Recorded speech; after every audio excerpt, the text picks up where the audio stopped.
Never told my family about my surgery because they spent my entire childhood punishing me for my disability and believing I faked it as a toddler for attention. Hi all history, I come from an extremely low income, uneducated, and prejudiced family, basically Midwestern rednecks. I was born with a disability that affects the way I walk.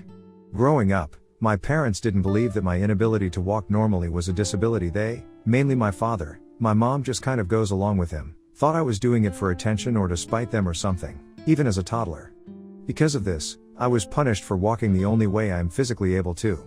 Which means I was basically punished constantly for about 7 to 8 years until a teacher had a sit down with my parents and strongly suggested they take me to see someone. At this point, the disability was identified, and the doctor suggested surgery which my family couldn't afford. So I spent a number of years in leg braces, physical therapy, etc., which didn't work, as it's a congenital disability. My parents and family, despite being told what was going on, still blamed me for my condition. They believed that I faked this disability long enough as a baby and toddler that I eventually made my body this way. They've always been resentful because of that, and used to constantly remind me how much money they had to shell out for my problem. Throughout my childhood, I was constantly teased about my condition by other kids. I was in leg braces when Forrest Gump came out, yelled at and punished by my parents, and criticized by extended family and other adults, even strangers at the grocery store.